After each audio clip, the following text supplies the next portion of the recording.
Welcome back to Brands Hatch on the Grand Prix circuit. We've got Lotus on Track Elise Trophy and a superb battle here to lead the race between Luigi Mazza in the 91 car and Ken Savage there in number 5. The pair of them been at it tooth or nail all race long. In third place we've got Andy Dolan in the black machine, just out of shot, but he's very much there in attendance. There he is, just exiting Druids, but it's really Mazza and Savage who have been giving us some superb action. Now, what has Ken Savage got left in his locker as we move towards the closing stages?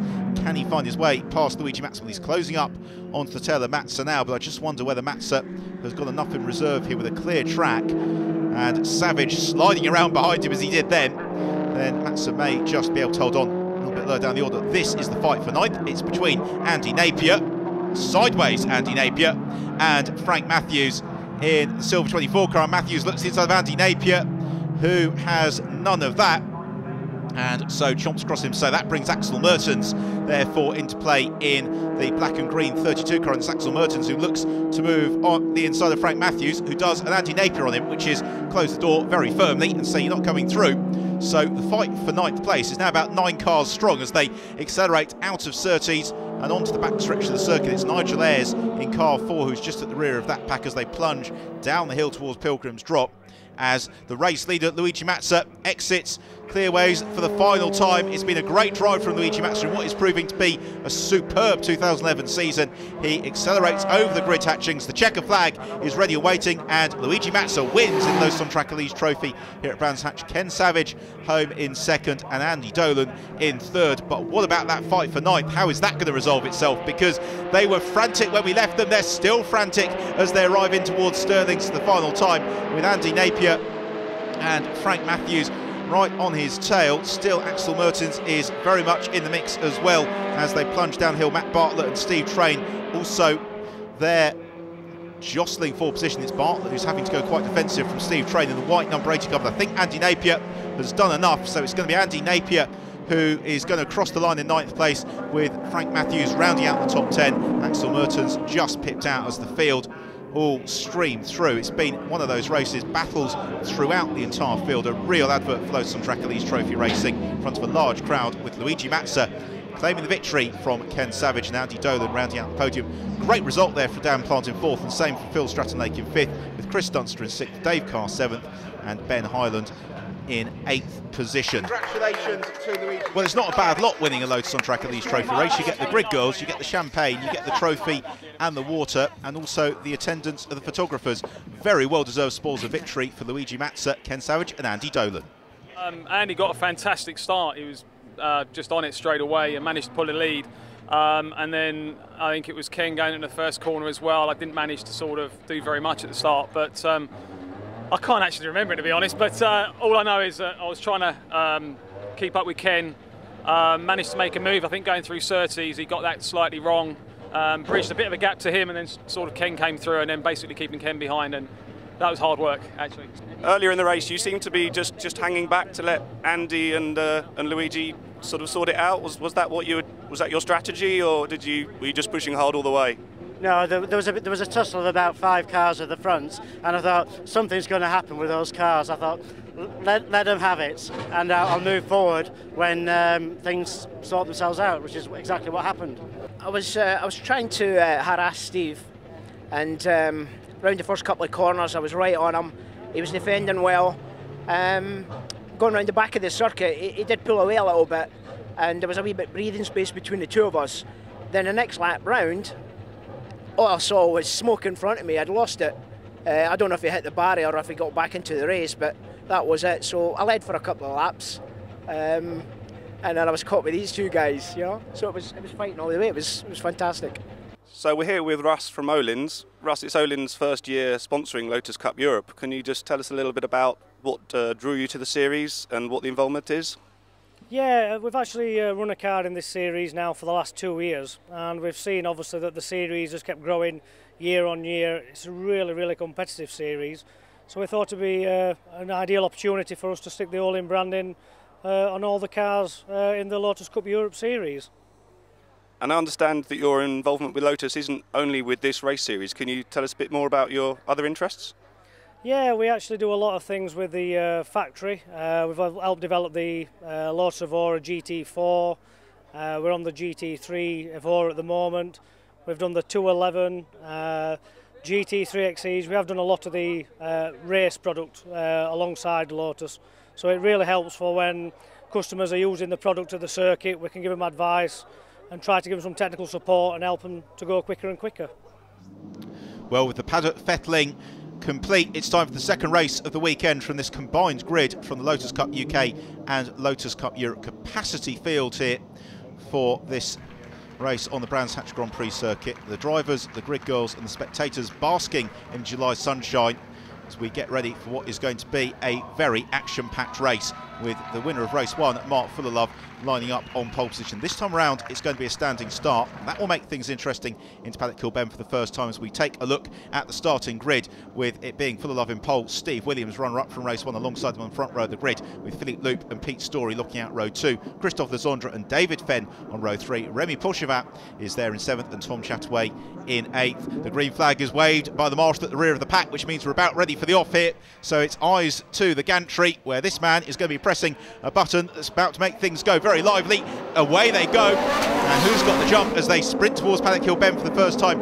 It is Mark Fullerlove who's got the advantage. Xavier Georges is past on all sides, varying levels of ambition there under the brakes in towards Paddock Kilben, but everybody cleanly through, which is what we want to see as they reach the bottom of the hill, then climb up towards Druids. Leaders reaching Druids for the back of the fields, even through Paddock Kilben. Such is the popularity of the Lotus Cup UK and Lotus Cup Europe. Again, 3 abreast through Druids, a couple of them taking to the grass further back. Gregor Zetschke makes quite heavy contact there with Campbell. Cassidy goes one way, he goes the other, and Cassidy spins. Well, Gregor, you can wave your hands all you like, but we were going to judge points for whose fault that was. I think Gregor Zetschke might just be taking the blame.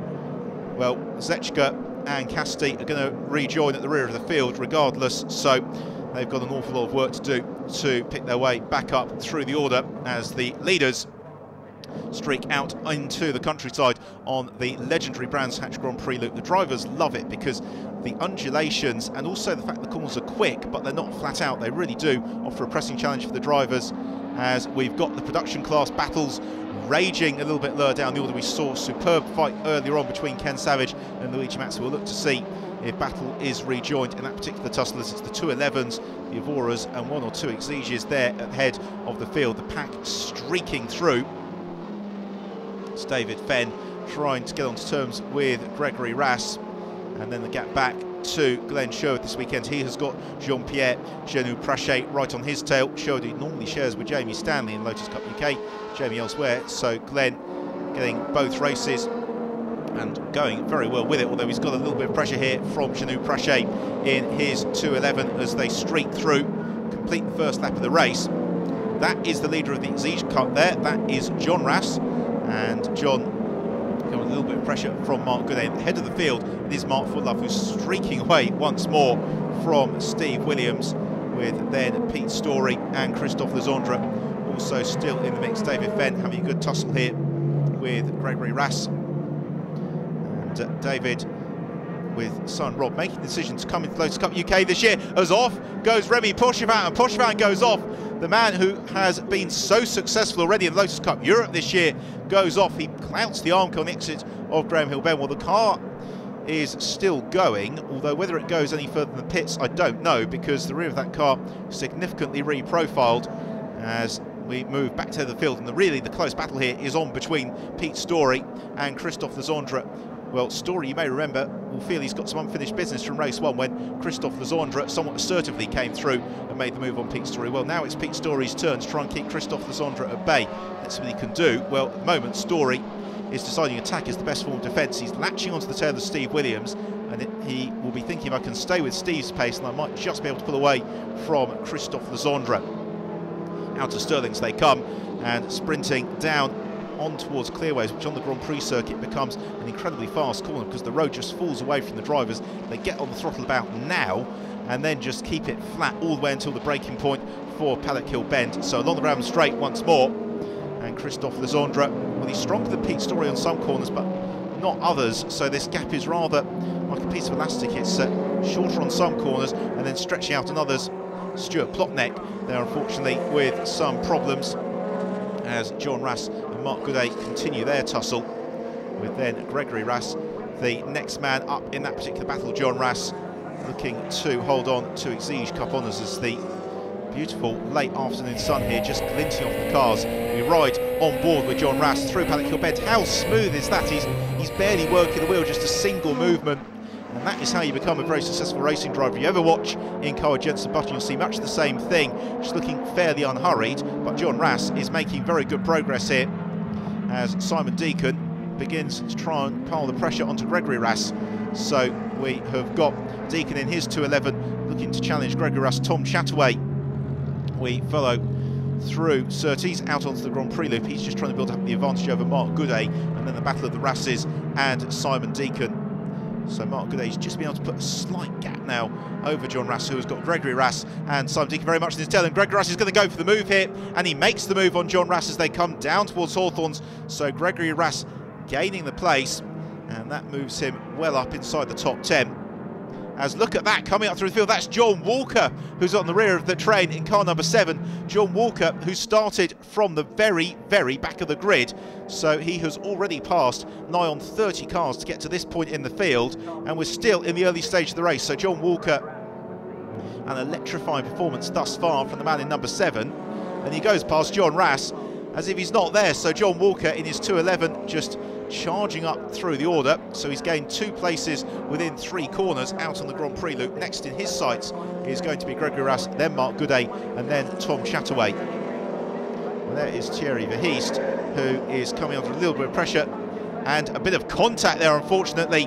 That is Jeremy Lorenko in car 23. So Jeremy Lorenko, Thierry Verheest coming into contact. It's Verheest who's come second in the other Evora in the race.